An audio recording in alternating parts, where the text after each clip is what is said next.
Well, our grandparents, great-grandparents, because your dad and my dad were first cousins. Were they first, second cousins? Second. No, We're second cousins. You and I are second cousins. Oh, Elly, that's so nice. You know your grandparents that lived across the road from you? Yes. Well, that was my grandmother's brother. Really? Your grandfather, yeah. My grandmother was the Dick, and that was her brother. My goodness, see, I'm even learning something. I had 6 siblings that were born in Russia, but 3 died. But the 1929 in November, my parents escaped on the last train, I think. When they got to Germany, there was quite a few others that had escaped at the same time. And they landed in a refugee camp, first of all in Prenzlau, Germany. And then from there they were put into Mellon, Germany, Molln, where the O was with the 2 dots. And the reason they stayed there for 6 years in that area was because they were shipping people to Brazil and Paraguay and Uruguay, but my dad didn't want to go there because he had 3 brothers living here in Canada. And the government in Canada had closed the doors for the immigrants. Then the government changed to the Liberals, and they allowed immigrants to come in. And my parents landed here on the SS Montcalm in 1936 in March. March the 17th, landed in St. John's.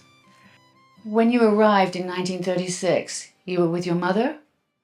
My mother, my father, well, it all is on here.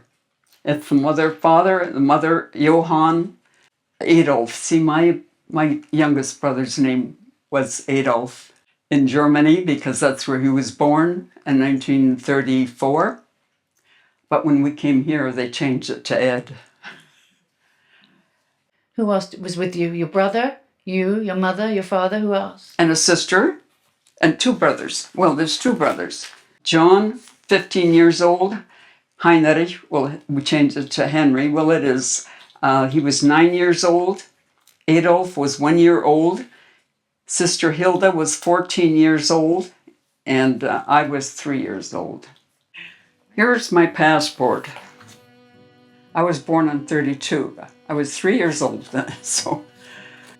And my young brother, we were on my mother's passport. He died 2 months ago. He was 89. So I'm the last one left. The others have all left. Your earliest memories would have been here in Canada. They were. The first were when we lived at Lakeshore Road, and that was probably in 1939. When my dad, he bought a farm there. I don't know how he could, because when they came over there, they had nothing. This was a picture of the public school on Lakeshore Road at that time.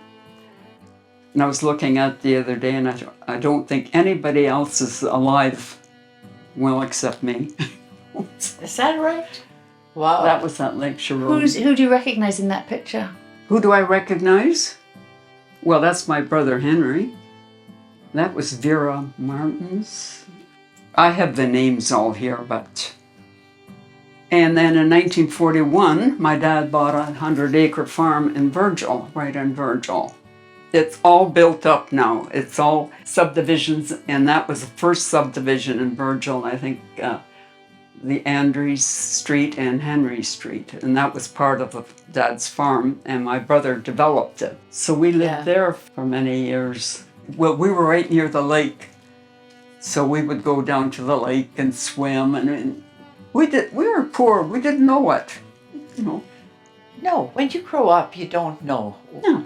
if you're poor or not. Like, We had enough to eat, and the family was together, and we enjoyed each other or we had fun. My brothers always teased me. And of course that annoyed me, but you know, that's growing up. What was your mother like? My mother was great. She learned how to drive the tractor. She learned how to drive the car. Women of her age did not do that. They were working on the farm. You know, she was working on the farm. She was different than a lot of the older ladies, and sometimes I think she was looked down on because she got a perm and different things, and most of them just wore a little bun in the back. But no, she was great. She worked harder, I think, than my dad did. But from what I remember. You would all be in school, all the kids went to school? I think when we moved to Virgil, I think it was the year before I went to high school, they got a bus that came around and picked us up, and we went to the St. Catherine's Collegiate, which I went to for 2 years. And then I went to business college for a year. Was there a general expectation that you would work? Oh, yes. That you would go out and work? Oh, yeah. Yeah. Did you have the same feeling when you were growing up? Was there you're going to be a working woman? Or did they think you were just going to get married? Well, when I was young, never thought of that, stuff like that. But yeah, I had 2 younger brothers I had to look after. Because Mom was in the garage packing fruit and stuff like that. And you had to learn how to work when you were young already.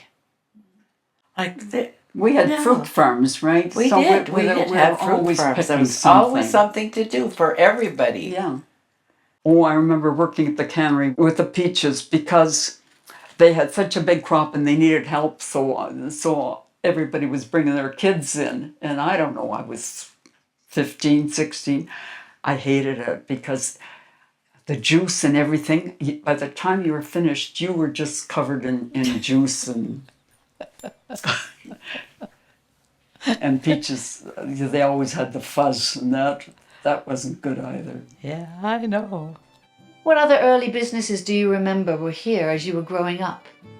Well, there was Gibson's store in the corner, and that was our post office, and we had Boggs too, and it's still in the family. and next door, it was Mrs.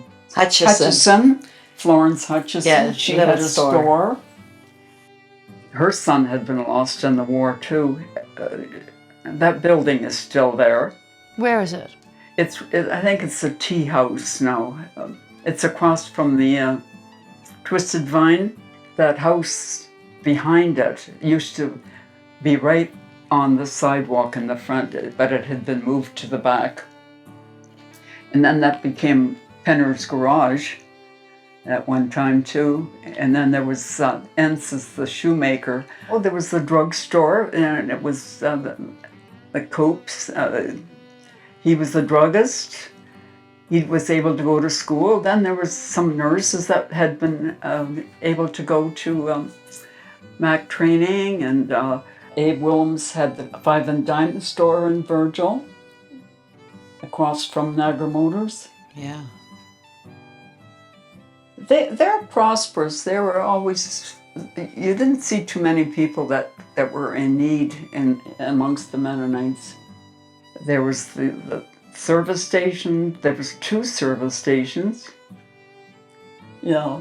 Remember, we used to go and fill up gas, or not fill up, but for 50 cents we could go to a service station and get a gallon or 2, tide us over.